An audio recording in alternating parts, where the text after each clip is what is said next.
Hello everyone, welcome back to Cicilan. Nah, sekarang kalian udah masuk ke video part 3 dari materi kelas 9 bab 5 yang berkaitan dengan tenses ini. Nah, buat kalian yang belum nonton part 1 dan part 2-nya, terutama part 2, silahkan nonton dulu ya, karena part sebelumnya merupakan informasi dasar yang perlu kalian ketahui supaya kalian mudah paham di video part 3 ini. Baiklah, pada video kali ini saya akan membahas 4 tenses yang muncul pada materi bab 5 kelas 9 ini, yaitu present continuous, simple past tense, past continuous tense, dan future continuous tense. Sebelum kita masuk ke pembahasannya masing-masing, saya mau ulangi lagi pengertian dari tense. Tense adalah teknik pembentukan kalimat bahasa Inggris untuk menunjukkan bahwa suatu tindakan itu telah terjadi, sedang terjadi, atau akan terjadi.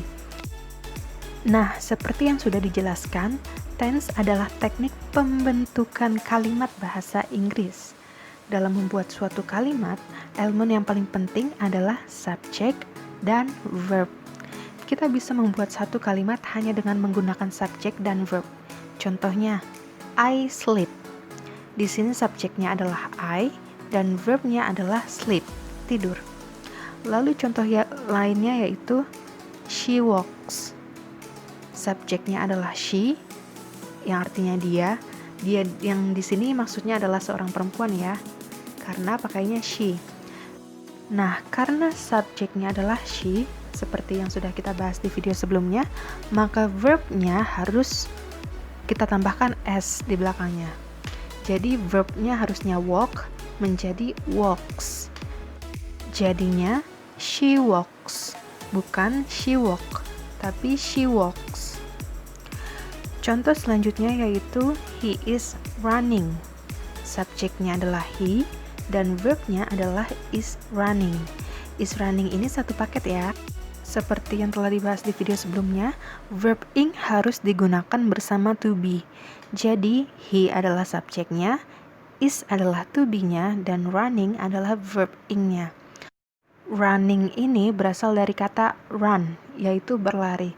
Kalau menjadi is running, maka artinya menjadi sedang berlari. Selain hanya dengan subjek dan verb, kita juga bisa menambahkan objek dan atau complement. Jadi, subjek itu adalah siapa atau apa yang melakukan suatu pekerjaan. Objek adalah sesuatu yang dikenai oleh subjek. Complement adalah pelengkap. Pelengkap ini bisa berupa adjektif atau kata sifat, misalnya contohnya beautiful, old, tall, lalu bisa juga berbentuk adverb atau kata keterangan. Contohnya in the class, carefully, softly. Atau bisa berupa noun atau gerund. Contohnya mother, flower, planet, pencil, pen, swimming, walking. Gerund ini bukan suatu verb atau kata kerja ya. Nanti kita bakal bahas di video yang lain. Lalu ada verb. Verb adalah kata kerja, yaitu apa yang dilakukan oleh subjek. Verb itu jenisnya ada dua, yaitu main verb dan auxiliary verb. Main verb adalah kata kerja utama, contohnya play, run, cook, read, sing, dan lain-lain. Sedangkan auxiliary verb adalah kata kerja bantu. Auxiliary verb ini ada dua macam, yaitu main dan modal. Kalau main auxiliary verb ini kita bisa pakai verbnya sebagai kata kerja utama ataupun juga kata kerja bantu. Nah, yang kita fokuskan sekarang adalah yang main auxiliary verb. Main auxiliary verb itu ada to be, to have, dan to do. Nah, sekarang kita akan coba bikin kalimat dengan subjek, verb, dan objek. Contohnya adalah I play piano. I adalah subjek, play adalah verb, dan piano adalah objeknya. Lalu contoh yang lainnya, he eats pizza. He adalah subjek, eats adalah verb, dan pizza adalah objek. Dan contoh yang lainnya adalah he is paying the bill. He adalah subjek, is paying adalah verb, dan the bill adalah objek. Selanjutnya, contoh dari kalimat yang dibuat dengan subjek, verb, dan complement. Contohnya, I teach in the class. I adalah subjek, teach adalah verb, in the class adalah complement yang bentuknya adverb. Lalu contoh yang lainnya, he eats slowly. He adalah subjek, eats adalah verb, dan slowly adalah complementnya. Nah, lalu contoh yang selanjutnya adalah I am happy. I adalah subjek, am adalah verb, dan happy adalah complementnya yang berbentuk adjektif. Dan berikutnya contoh kalimat yang dibuat dari subjek, verb, objek, dan juga complement. Contohnya yang pertama, I teach English in the class. I adalah subjek, teach adalah verb, English adalah objek, dan in the class adalah complement. Contoh selanjutnya, he eats pizza slowly. Lalu contoh yang berikutnya, Edo and Benny are playing soccer in Menteng Park. Oke, sekarang kita mulai dari present continuous tense. Nah, present continuous tense ini sebenarnya sudah kita bahas sedikit pada video part 1, tapi sekarang saya mau jelasin present continuous ini lebih detail lagi. Oh iya, sebelumnya aku mau ingetin lagi tentang auxiliary verb. Soalnya auxiliary verb ini benar-benar penting buat kalian pahamin. Dan juga auxiliary verb ini dipakai di present continuous tense. Oke, jadi auxiliary itu ada yang main auxiliary, lalu ada juga model auxiliary. Untuk sekarang ini kita fokus ke main auxiliary verb. Oke, dari kata main auxiliary verb. Main artinya utama, auxiliary artinya bantu, dan verb artinya kata kerja. Nah, jadi maksud dari main auxiliary ini apa? Jadi main auxiliary ini adalah verb atau kata kerja yang tugasnya bisa menjadi sebagai verb utama, namun juga bisa sebagai verb bantu. Ada 3 macam auxiliary verb, yaitu to be, to have, dan to do. Berikut ini adalah to be, yaitu is, am, are, dan be untuk masa kini, dan was, were, been untuk masa lampau atau menandakan telah terjadi. Lalu to have ada has, have untuk masa kini, dan had untuk masa lampau. Lalu ada to do, yaitu ada do dan does untuk masa kini, dan did untuk masa lampau. Yang masa kini atau sekarang kita kasih tanda angka 1, dan yang sudah lampau saya kasih angka 2. Oke, mungkin sampai sini banyak dari kalian yang masih bingung apa sih yang saya omongin ini. Gak apa-apa, nanti kita coba langsung pakai ke dalam contoh. Insya Allah pelan-pelan kalian akan ngerti. Oke, sekarang kita bakal benar-benar mulai penjelasan dari present continuous tense ini. Present continuous tense digunakan untuk menjelaskan suatu kejadian atau kegiatan yang sedang berlangsung di masa sekarang. Present di sini artinya sekarang. Sebenarnya present itu kalian kalau lihat di kamus artinya banyak, artinya bisa hadiah, mempersembahkan, hadir, dan masih banyak lagi artinya. Namun di sini present artinya adalah sekarang. Ya, sebenarnya sih sama aja seperti bahasa Indonesia, kita ambil contoh kata kaya.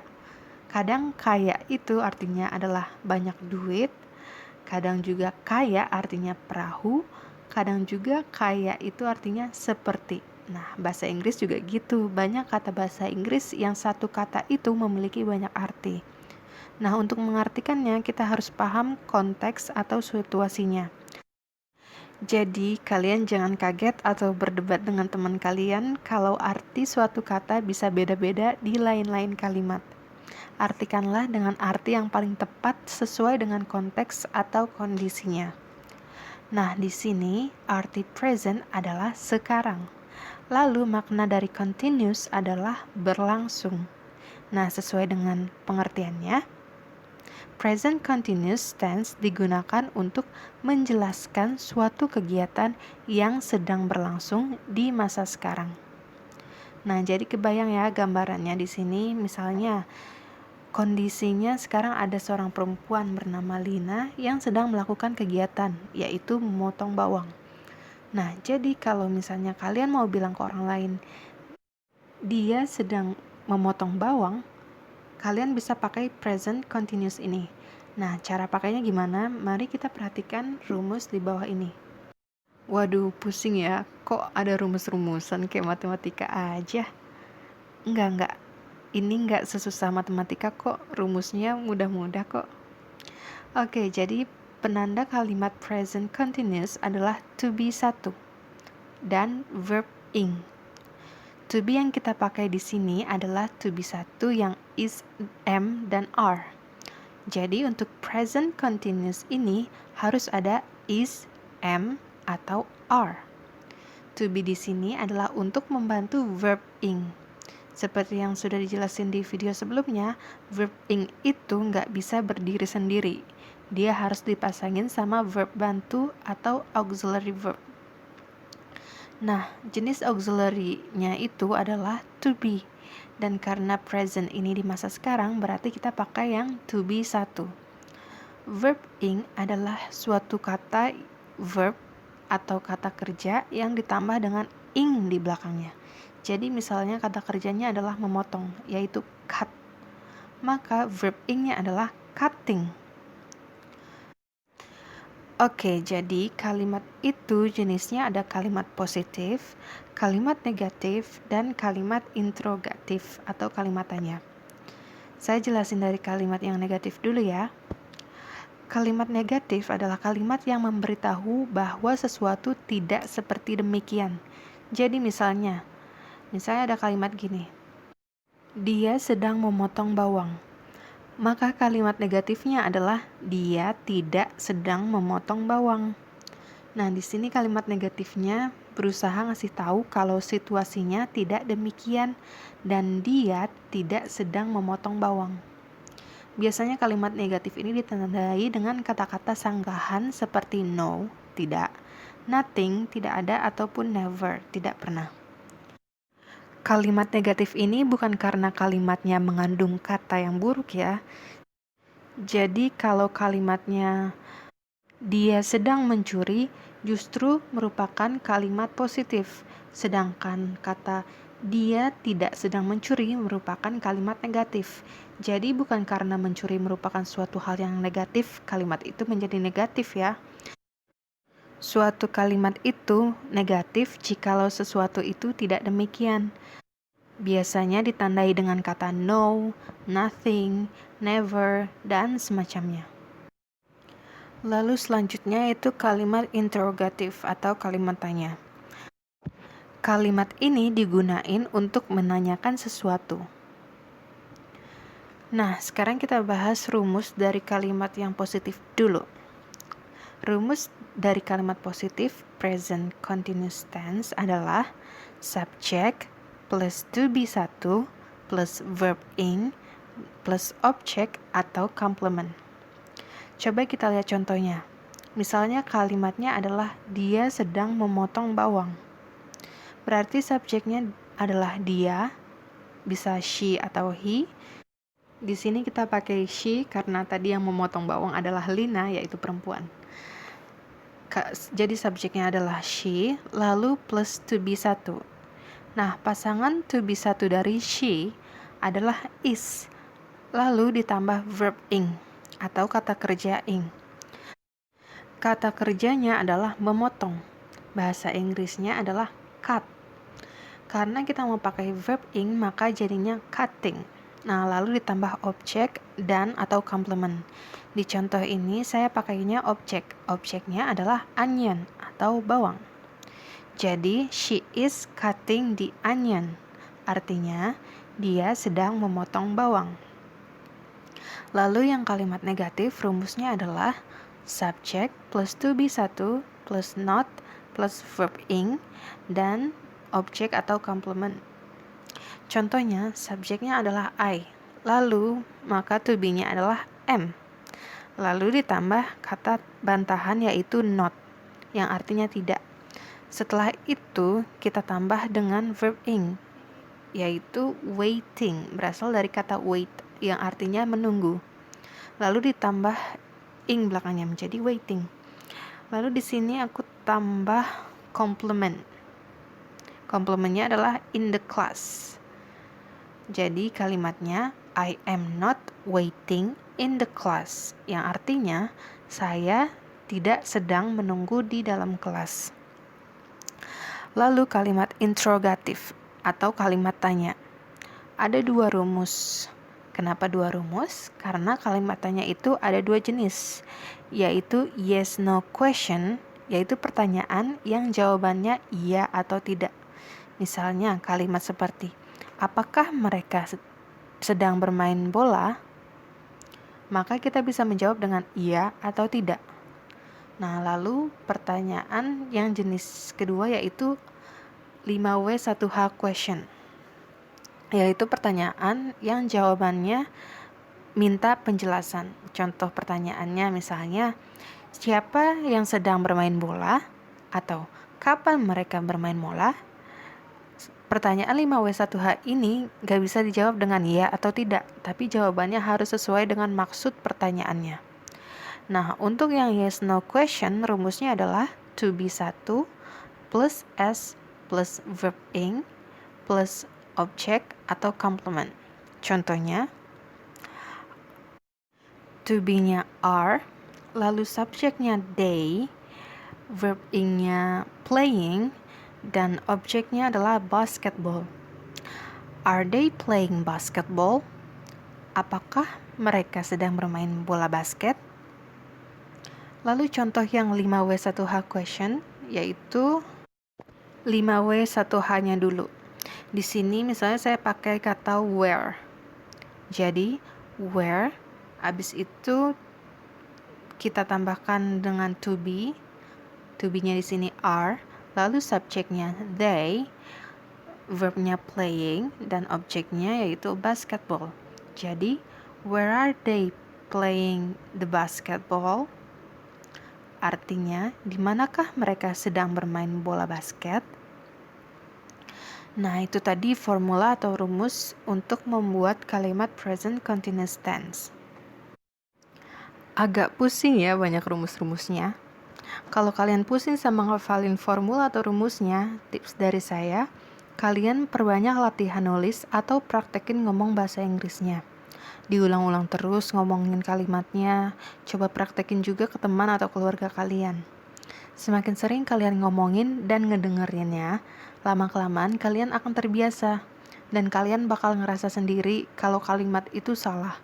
Misalnya gini, kalian udah sering ngomong, I am watching TV, she is cooking in the kitchen, the cat is eating, dan lain-lain. Ketika kalian dengar, I studying mathematics, kalian akan ngerasa aneh dan bilang, kayaknya ada yang kurang. Bukan studying mathematics, tapi kan harusnya I am studying mathematics. Nah, kalau kalian udah kenal sama kesalahannya, sejak saat itu kalian akan nyadar sendiri kalau kalian hafal sama rumusnya. Oh, I itu subjeknya. Terus kata kerjanya ing, studying. Verb ing harus pakai to be. To be dari I adalah am. Maka seharusnya I am studying, bukan I studying. Terus mathematics adalah mata pelajaran yang dipelajari oleh I. Maka mathematics adalah objeknya. Jadi I am studying mathematics, subjeknya adalah I, plus to be-nya am, plus verb ing, studying, dan plus objek, mathematics. Nah, berikut ini adalah contoh lainnya. Sekarang kita coba praktekin ya. Maybe she's turning on the music loudly. Everybody is staying outside. I am trying to concentrate. I am studying history for the test tomorrow. Lina, Benny is calling. I'm mixing the flour and the eggs for the pastry. Are you mopping the floor again? I am writing a song. I am cutting the apple. He is playing the piano. It is downloading. Dayu is mopping the floor. The phone is downloading. You are paying the bill. They are playing basketball. Dayu and Dina are going to school. Foods are getting cold. Nah, kalau kalian udah bisa bikin sendiri kalimat present continuous-nya, hal penting lain yang harus kalian perhatiin adalah kapan kalian pakai present continuous ini. Present continuous ini dipakai tepat di saat kalian sedang melakukan kegiatan. Waktunya adalah sekarang, berarti kegiatannya dilakukan di masa sekarang, bukan di masa yang udah selesai ataupun di masa yang belum terjadi. Jadi misalnya sekarang jam 2 siang, terus kalian sedang nelfon teman kalian. Di waktu yang bersamaan tiba-tiba ibu kalian nyuruh kalian untuk makan. Nah, saat inilah kalian bisa pakai present continuous untuk merespon ibu kalian. Kalian bisa bilang, I am talking with my friend, mom. Aku sedang berbicara dengan temanku, bu. Tapi kalau kalian nelponnya jam 2, terus selesainya jam 2:30, lalu ibu kalian nyuruhnya pas jam 3, kamu gak bisa lagi ngomong I am talking with my friend, karena kalian telah selesai ngobrol sama teman kalian. Maka itu sudah terjadi di masa lampau. Berarti kegiatan ini sudah berlalu, bukan lagi present atau sekarang. Makanya kita gak bisa lagi pakai present continuous.